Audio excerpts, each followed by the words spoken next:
Assalamualaikum warahmatullahi wabarakatuh. Hai teman-teman, kita bertemu kembali di kesempatan yang berbeda dengan topik yang berbeda pula. Nah, pada kesempatan kali ini kita akan membahas tentang suatu topik yang berkaitan dengan kimia.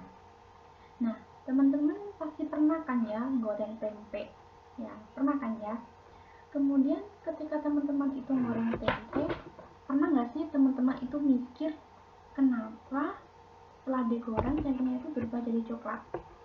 Kira-kira penyebabnya apa ya teman-teman? Nah, hal itu kita bahas pada topik kita kali ini. Jadi dalam reaksi kimia itu ada namanya reaksi pencoklatan. Nah, reaksi pencoklatan sendiri itu ada dua macam teman-teman. Yang pertama adalah reaksi enzimatis dan yang kedua adalah reaksi non enzimatis. Kalau yang reaksi enzimatis itu adalah reaksi kimia yang berkaitan dengan reaksi enzim. Jadi dalam reaksi tersebut terlibat adanya enzim. Contohnya seperti kalau kita misalnya mengupas apel. Teman-teman pasti sering tahu kan ya, kalau setelah apel itu dikupas, ketika agak lama dibiarkan, dikering anginkan gitu ya, itu pasti akan warnanya berubah coklat. Nah, warna coklat itu disebabkan adanya enzim yang terkandung di dalamnya yang mengalami reaksi kimia gitu teman-teman. Kemudian macam reaksi pencoklatan yang kedua adalah reaksi non enzimatis. Kalau reaksi non enzimatis itu salah satunya adalah reaksi Maillard. Nah, reaksi Maillard sendiri itu adalah reaksi yang terjadi antara karbohidrat atau gula produksi dengan gugus amina primer yang menyebabkan perubahan warna menjadi kecoklatan. Nah, reaksi Maillard sendiri itu ada dua macam juga teman-teman. Yang pertama adalah reaksi yang dikehendaki dan yang kedua yang reaksi yang tidak dikehendaki. Yang reaksi Maillard yang dikehendaki itu adalah reaksi yang menguntungkan. Contohnya, misalnya reaksi tersebut bisa meningkatkan aroma dan meningkatkan daya tarik warna dari bahan yang digoreng.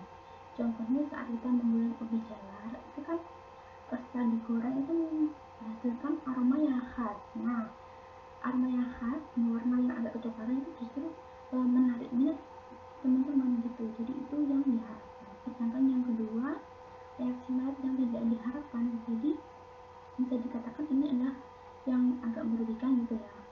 Contohnya saat kita goreng telur. Nah, ternyata ketika kita goreng telur itu akan menurunkan kandungan asam aminonya atau kandungan proteinnya dan juga akan menurunkan nilai gizi. Jadi gitu teman-teman. Kemudian contoh reaksi Maillard itu adalah kayak tadi yang saya katakan di depan adalah ketika kita goreng tempe. Nah, warna coklat yang dihasilkan dari goreng tempe itu adalah akibat dari adanya reaksi Maillard gitu teman-teman. Jadi ketika kita suatu glukosa itu dipanaskan dalam jangka yang agak lama, maka gula tersebut akan bereaksi atau berikatan dengan gugus amina. Jadi nanti lama-lama dia akan menyebabkan pencoklatan. Kemudian tapi beda juga.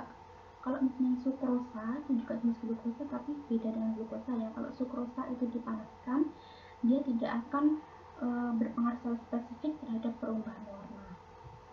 Nah, kemudian reaksi Maillard itu selain menyebabkan pencoklatan pada bahan yang digoreng, ternyata dia juga bisa menyebabkan pencoklatan pada minyak goreng gitu, minyak goreng yang digoreng tadi. Nah, kemudian bagaimana sih agar atau tips-tips agar kita bisa menggoreng dan hasilnya itu tetap menarik gitu ya. Jadi tips-tipsnya adalah urutan menggoreng itu dimulai dari bahan yang kandungan proteinnya rendah teman-teman. Jadi misalnya di situ ada bahan tahu, tempe, ayam, maka yang dipilih duluan adalah tahu teman-teman, karena tahu itu kandungan proteinnya lebih rendah dibandingkan dengan dua bahan tadi. Jadi setelah kita menggoreng tahu, baru kemudian menggoreng tempe, dan yang terakhir adalah ayam gitu teman-teman, supaya warna yang dihasilkan dari hasil gorengan ketiga bahan tadi itu bisa tetap bagus dan menarik. Jadi gitu ya teman-teman. Jadi itulah tadi tentang reaksi Maillard atau reaksi pencoklatan yang dapat menghasilkan perubahan warna coklat pada bahan yang dikrem. Iya teman-teman. Nah, sampai di sini dulu pertemuan kita pada kali ini. Semoga kita akan bertemu lagi di pertemuan yang berikutnya. Terima kasih telah menonton. Jangan lupa like dan subscribe. Sampai jumpa. Assalamualaikum warahmatullahi wabarakatuh.